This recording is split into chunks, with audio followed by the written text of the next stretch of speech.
Hi everyone, আসসালামু আলাইকুম। আমরা টেবিলের কলাম স্প্যান দেখলাম, রো স্প্যান দেখলাম। সো আজকে আমরা নেস্টেড টেবিল অর্থাৎ একটা টেবিলের সেলের ভিতরে আরেকটা টেবিল কীভাবে ক্রিয়েট করতে পারি। তো চলুন প্র্যাকটিক্যালি আমরা দেখে নেই। আমরা চলে আসতেছি।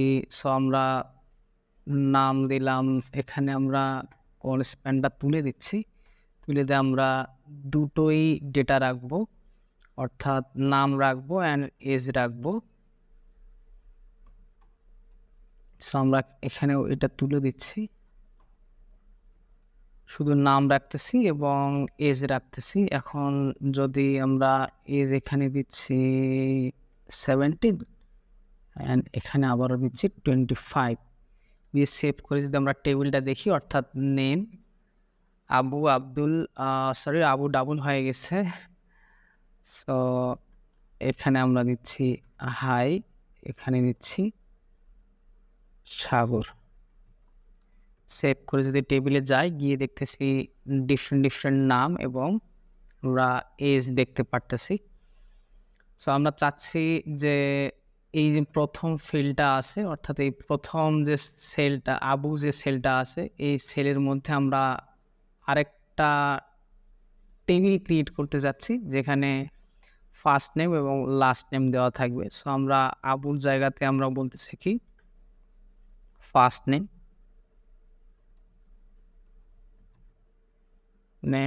অ্যান্ড বলতেছি লাস্ট নেম। সেভ করে যদি আবার রিফ্রেশ করি তাহলে দেখা যাচ্ছে যে ফার্স্ট নেম লাস্ট নেম, অর্থাৎ এখানে আমরা আরেকটা টেবিল ক্রিয়েট করব যেখানে এক পাশে ফার্স্ট নেম, বাম পাশে ফার্স্ট নেম, ডান পাশে লাস্ট নেম থাকবে। সো আমরা এই সেলের মধ্যে আরেকটা টেবিল ক্রিয়েট করতে চাচ্ছি। দ্যাটস ওয়াই আমাদের কি করতে হবে, এই সেলের ক্লোজিং ট্যাগের আগেই আমাদের একটা এন্টার বাটন চাপ দেব। চাপ দিয়ে আমরা এখানে একটা নতুন টেবিল ক্রিয়েট করব সেলের ভিতরে। আমরা যদি আরেকবার লক্ষ্য করি, আমরা কিন্তু এই যে সেলটা আছে এই সেলের ভিতরেই কিন্তু আমরা নতুন একটা টেবিল ক্রিয়েট করতে চাচ্ছি। দ্যাটস ওয়াই আমাদের কিন্তু সেলকে ক্লোজ করা যাবে না। সেল ক্লোজ করার আগে আমাদের কি করতে হবে, নতুন একটা টেবিল নিতে হবে।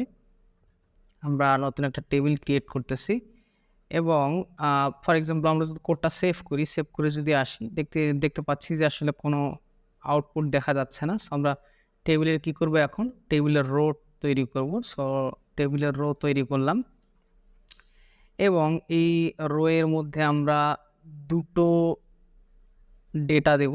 একটা হচ্ছে ফার্স্ট নেম, ধরেন যে আমি দিলাম একই লেখা লিখতেছি, এবং আরেকটা ডেটা দিচ্ছি আমরা টেবিলের।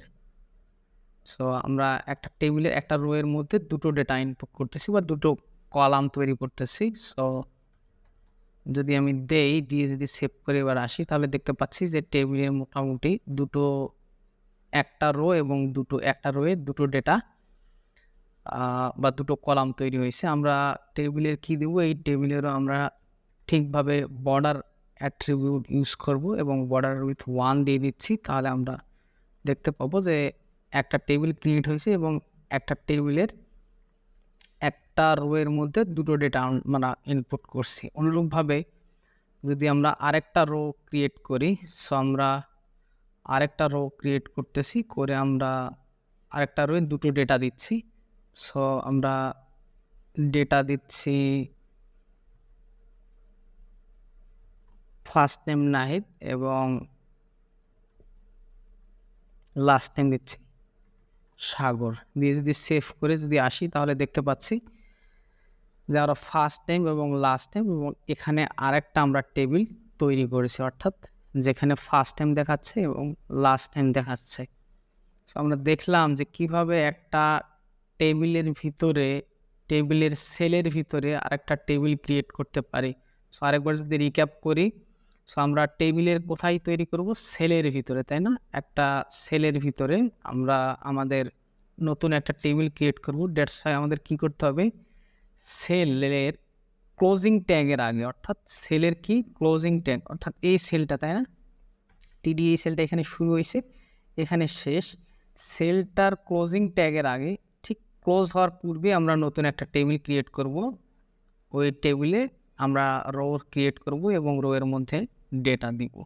সেইভাবে আমরা নেস্টেড টেবিল তৈরি করতে পারি। সো আপনারা প্র্যাকটিস করেন, প্র্যাকটিস করতে থাকেন, কারণ প্র্যাকটিস ছাড়া আসলে কোডিংয়ের কিছুই নেই। সো ভালো থাকবেন, সুস্থ থাকবেন। আল্লাহ হাফেজ।